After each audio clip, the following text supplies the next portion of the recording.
నా పేరు ఇక్కడ పెబ్బేరు నివాసము. నేను కూడా ఇక్కడ ప్లాట్ అమ్మించినాము. మా బావాళ్ళు కూడా ప్లాట్ ఇప్పించినాము, బాధితున్నాము. 3-4 ప్లాట్లు ఇప్పించినాము. అయితే వాళ్ళు రూపాయి కూడా పెట్టుకుని ప్లాట్లు కొన్నారు. పెబ్బేళ్ళు డెవలప్ అవుతుందని. అయితే 80 ఏళ్ళ కింద ఉన్న నా పేరే ఆయనగా 3 ఉన్నారంట. నిజాముద్దీన్ అనే ఆయన ఎన్నడూ ఒక చూడలేదు, మన లోకల్ చూడలేదు, బయట చూడలేదు. హైదరాబాద్లో నివాసం ఉంటున్నా అని 80 ఏళ్ళకి ఈరోజు వచ్చి అందరు జనాలకు ఆడబడబడుతున్నారు. ఈ ఆడియో గారు మన ఏ బేస్లో ఇచ్చారో కానీ అచ్యుశాంతో ఆడియో గారు ఈరోజు ఓఆర్సీ ఇచ్చారు. ఆ ఓఆర్సీ ఇంప్లిమెంట్ కాకూడదు, ఓఆర్సీని రద్దు చేయండి. ప్రజలు చాలామంది 500 కుటుంబాలు బతుకున్నారు, ప్లాట్లు కొన్నారు, రకాల భూములు రైతులు ఉన్నారు. ఇవన్నీ చూడండి దయచేసి. రైతుల బాధలు, ప్లాట్లు కొన్న లబ్ధారుల బాధలు చూసి కనుకరించండి. ఈ ప్రభుత్వం ప్రజాప్రభుత్వం కాబట్టి మాకు నమ్మకం ఉంది ప్రభుత్వం పైన. ఎమ్మెల్యే గారు కూడా, మినిస్టర్ గారు కూడా ఇద్దరు స్పందించి ఈ బాధితులకు న్యాయం చేయాలని కోరుకుంటున్నాం. సరైన నిర్ణయం తీసుకుని మా ప్లాట్ మాకు కావాలి. పైసా పెట్టుకొని మేము ప్లాట్ మాకు కుర్మన్న, మాది సేర్పల్లి గ్రామం, శ్రీరంగపురం మండలం. పెబ్బేరు గ్రామంలో ఏదో మండలం అని చెప్పి కూడు నడవని పరిస్థితిలో మేము ప్లాట్ తీసుకున్నాం. 10 ఏళ్ల కింద తీసుకుంటాం.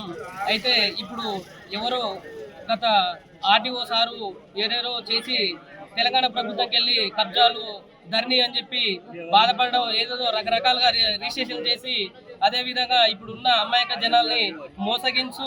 మాకు అప్పుడు వచ్చింది ఆర్డర్ వారు, ఇప్పుడు వచ్చింది అంటున్నారు. 60 ఏళ్ల కింద పుట్టినేదంట ఇది.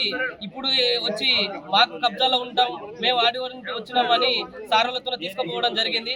ఇది అట్లా కాదు సార్.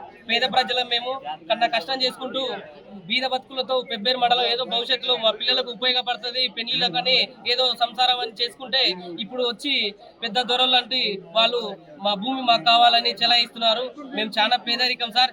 మా భూమి, మా ప్లాట్ మాకు దక్కించాలని చెప్పి ఆర్డీఓ గారిని, ప్లస్ మన కలెక్టర్ గారిని, ప్లస్ మన ఎంఆర్ఓ గారిని, ఇక్కడ ఉన్న స్థానిక సంస్థ ప్రజాప్రతినిధులు కానీ, మండలంలో ఏం జరిగినా అకస్మాత్తుగా పేద ప్రజలందరూ కాంగ్రెస్ ప్రభుత్వాన్ని గెలిపించుకున్న తరపు నుండి కానీ టీఆర్ఎస్ ప్రభుత్వంలో ఉన్న సహకరించే వాళ్ళందరూ కూడా ఇట్లా అమాయకంగా జనాలు కొన్ని మండలంలో ఇక్కడ ఉన్న పరిస్థితులు ఆశితూషిగా మండలం అంటే రేపు భవిష్యత్తులో మంచిగా ఉంటుందని చెప్పి కొంటే ఈ విధంగా అమాయకుల జనాలు మోసం చేయడం తప్పు సార్. ఇది సరిదిద్దుకోవాలని మనవి. నెంబర్ 545, 555 మొత్తం విస్తీర్ణం 13 ఎకరాల 39 గుంటలు. ఈ విస్తీర్ణంలో ఓఆర్సీ మేడం ఇవ్వడం జరిగింది ఏకపక్షంగా ఆర్డీఓ. దీంట్లో NS7 1 ఎకరా 24 గుంటలు పోయింది, కాలువలకి 26 గుంటలు పోయింది. దాన్ని కూడా ఏకపక్షంగా ఇవ్వడం జరిగింది. ఇటు ఓఆర్సీని ఇంప్లిమెంటేషన్ ఆపాలని మేము వినతి పత్రం చేస్తున్నాం. NH 44/7 కానుకొని దాదాపు 13 ఎకరాల 28 గుంటలు పొలం. ఈ పొలంలో దాదాపు 60 సంవత్సరాలకి వెళ్ళి ఎంతోమంది ప్లాట్లు కొన్న వాళ్ళు ఉన్నారు, ఎంతోమంది వ్యవసాయం చేసుకొని ఉపాధి పొందుతున్న వాళ్ళు ఉన్నారు. అయితే ఎవరో ఒక 3 వ్యక్తులు హైదరాబాద్ పరిసర ప్రాంతాల నుంచి వచ్చి 1955లో కాసరాలో మేమే ఉన్నామని చెప్పని, మాఫీ నామదారులం అని చెప్పని, ఈ హక్కులు మాకు వర్తించాలని చెప్పని వీళ్ళు చట్టానికి వ్యతిరేకంగా అక్కడ ఆర్డీఓ ఆఫీస్ దగ్గరికి వెళ్ళి అప్పీల్ చేసుకొని వీళ్ళు ఓఆర్సీ పొందడం జరిగింది. అయితే వీళ్ళు ఆర్డీఓ దగ్గరికి వెళ్ళినప్పుడు అక్కడ వీళ్ళు ఇక్కడ ఉన్న మోకా పైన రైతులు ఎవరున్నారు, ప్లాట్ కొన్న వాళ్ళు ఎవరున్నారు, ఇవన్నీ విచారించి చేసేది పోయి వాళ్ళు కొద్దిగా ఆగమేఘాల మీద వారికి ఓఆర్సీ ఇవ్వడం జరిగింది. అదేదో టెక్నికల్గా ప్రాబ్లం జరిగినట్లుంది. కాబట్టి ఈ యొక్క ఓఆర్సీని ఆపి ఈ యొక్క రైతులకు మరియు వీళ్ళందరికీ న్యాయం జరగాలని చెప్పని ఇక్కడ ఎంఆర్ఓ గారికి వినతి పత్రం ఇవ్వడం జరిగింది. దీని గురించి స్థానిక గౌరవ ఎమ్మెల్యే తూడి మేఘారెడ్డి గారిని కూడా వీళ్ళందరూ సంప్రదించడం జరిగింది. ఎమ్మెల్యే గారు తీవ్రంగా స్పందించి 60 ఏళ్ల పొంటి మోకా పైన ఉన్న రైతులకు ప్లాట్ల యజమానులకు మాత్రమే భూమి చెందేలా చేస్తాము. ఖచ్చితంగా ఎలాంటి చర్యలైనా మేము ఆపుతాము, దీన్ని వెనక్కి తీసుకొస్తామని చెప్పి హామీ ఇవ్వడం జరిగింది. ఆ చర్యలో భాగంగా ఈరోజు ఎంఆర్ఓ గారు కలిసి వినతి పత్రం ఇవ్వడం జరిగింది. దాదాపు 170 నుంచి 200 ప్లాట్ల యజమానులు ఉన్నారు. అదేవిధంగా 6 ఎకరాల్లో దాదాపు 13 మంది రైతులు ఉన్నారు. ఈ 13 ఎకరాల 25 గుంటలు వచ్చేసి 3 సర్వే నెంబర్లు 458, 445, 455 ఈ 3 సర్వే నెంబర్లలో ఉన్నటువంటి ఈ భూమిని చాలా తీవ్రంగా ఎలాంటి ఆలోచన చేయకుండా ఆర్డీఓ గారు ఇవ్వడం జరిగింది. దీన్ని ఖచ్చితంగా ఆపుతామని చెప్పని మీ అందరి సమక్షంలో రైతులకు, ప్లాట్ల యజమానులకు అందరికీ మేము హామీ ఇస్తున్నాము.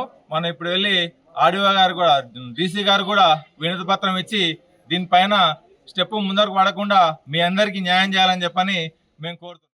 గత 3-4 రోజులుగా పెద్ద హాట్ టాపిక్గా మారిన విషయం ఏంటంటే, పెబ్బేరుకు చెందినటువంటి NH-44కు ఆనుకొని ఉన్నటువంటి సర్వే నెంబరు 458, అదేవిధంగా 545, 555 ఈ సర్వే నెంబర్లో దాదాపు 16 ఎకరాల ల్యాండ్ ఉంది. అయితే అక్కడ అనుభవదారులు మొత్తం మా పెబ్బేరు పట్టణానికి చెందినటువంటి వారే. అంటే కడు భేద స్థితిలో ఉండి అక్కడ వేసినటువంటి, గతంలో వేసినటువంటి జీపీ పరిధిలో వేసినటువంటి 2 వెంచర్ల తాలూకు బీదోళ్ళు వాళ్ళు రూపాయి కూడబెట్టుకొని ప్లాట్లు తీసుకోవడం జరిగింది. అందులో భాగంగా ఇక వాళ్ళకు అన్ని హక్కులు ఉన్నాయి. ఒక్కొక్క ప్లాట్ దాదాపు 5-6 మంది చేతులు మారిన సంఘటన. నేరుగా ఇవన్నీ పక్కదో పట్టిస్తూ ఈ యొక్క తెలంగాణ ప్రభుత్వం ఏర్పడిన తర్వాత ఈ యొక్క అధికారులు కొంత నిర్లక్ష్యం, అంటే గతంలో బీఆర్ఎస్ పాలనలో అక్రమ లేఅవుట్లు వేయడం, అదేవిధంగా అక్రమంగా ఫోర్జరీ సర్వేలు ఒకరి పేరుని ఒకరు మార్చడం వాళ్ళకు కొంత అధికారులకు అలవాటు అయిపోయిన తరుణంలో ఆర్డీఓ గారు కొంత అత్యుత్సాహం అనుకుంటా నాకు తెలిసి. కాబట్టి ఈ ఓఆర్సీని ఇమీడియట్గా ఇంప్లిమెంట్ చేయాలని చెప్పేసి సంబంధిత అధికారులకు పెబ్బేరు ఎంఆర్ఓ గారు కూడా పంపడం జరిగింది. అందులో భాగంగా ఇక్కడ ఉన్నటువంటి బాధితులు గౌరవ ఎమ్మెల్యే తూడి మేఘారెడ్డి గారి, వనపర్తి ఎమ్మెల్యే మేఘారెడ్డి గారి దృష్టికి నిన్ననే తీసుకెళ్లడం జరిగింది. ఊటా ఎమ్మెల్యే గారు తన పరిధిలో ఉన్నటువంటి కలెక్టర్ గారికి, అదేవిధంగా జేసీ గారికి, ఎంఆర్ఓ గారికి, ఆర్డీఓ గారికి అందరికీ కూడా వినతి చేసి ఖచ్చితంగా ఈ యొక్క బాధితులు ఎవరైతే ఉన్నారో వారి పక్షాన మేము ఖచ్చితంగా ఉంటామని చెప్పేసి అన్నారు. ఇది కొంచెం చెప్పాలంటే మాకు కొంత సిగ్గు అనిపిస్తున్న విషయం. ఎందుకంటే అధికార పార్టీలో ఉండి ఈ యొక్క అపోజిషన్గా మాట్లాడాల్సి వస్తుంది. కానీ ఈ ప్రభుత్వాన్ని, అంటే గతంలో అటు పాలకులు ఇటు అధికారులు కుమ్మక్కై మొత్తం వ్యవస్థని ధ్వంసం చేసిన పరిస్థితుల్లో వాళ్ళు అదే అపోహలో ఉన్నట్టున్నారు. కానీ ఇక్కడ అధికారులకు మరొకసారి అల్టిమేటం జారీ చేస్తూ ఉన్నాం. ఇక్కడ ఉన్నది ప్రజాపాలన కాబట్టి మా గౌరవ ఎమ్మెల్యే గారు ఈ యొక్క విషయంలో బాధితులకు, అంటే చూస్తుంటారంటే ఎంత బీదోళ్ళు అంటే వాళ్ళు కనీసం ఒక పూట తిండి ఉండి లేక కూడా వాళ్ళు రూపాయి కూడా పట్టుకొని ఈ యొక్క స్థిరాస్తులు సంపాదించుకుంటారంటే దాన్ని ఇట్లా ఓఆర్సీల పేరు మీద వాళ్ళకి ఎంతో మనోవేదన గురవుతున్నారు. కాబట్టి వారి పక్షాన్ని ఎట్టి పరిస్థితుల్లో మా యొక్క ప్రభుత్వం ఉంటుందని చెప్తున్నాం. అందులో భాగంగానే ఇప్పుడు ఎంఆర్ఓ గారికి వినతి పత్రం కూడా ఇవ్వడం జరిగింది. ఎంఆర్ఓ మేడం గారు, సరే ఆర్డీఓ గారు, తర్వాత జేసీ గారు ఏది ఇచ్చినప్పటికీ కొంత మీరు కూడా ఒక హైయర్ ఆఫీసర్ కాబట్టి ఈ యొక్క బాధితుల పక్షాన బాధితులకు హెల్ప్ చేయాల్సిన నేచర్ మనకు ఉంది. కాబట్టి ఖచ్చితంగా ఫర్దర్గా వెళ్లకుండా ఈ యొక్క ప్రొసీజర్ మొత్తం ఇంతటితో ఆపుతారంటే ఎమ్మెల్యే గారు మిగతా కొంచెం ఈరోజు రుణమాఫీ విషయంలో అతను అక్కడ సెక్రటరియట్లో సీఎం గారితో మీటింగ్లో ఉన్నారు. రేపు ఖచ్చితంగా ఈ యొక్క బాధితుల పక్షాన రేపు మూకమీనికి వస్తుందని చెప్పేసి ఎమ్మెల్యే గారు చెప్పడం జరిగింది. కాబట్టి ఖచ్చితంగా మీ అందరికీ న్యాయం జరిగే వరకు కాంగ్రెస్ పార్టీ తరఫున, మా ఎమ్మెల్యే గారి తరఫున మేము ఖచ్చితంగా బాధితుల పక్షాన ఉంటామని ఈ వేదిక ద్వారా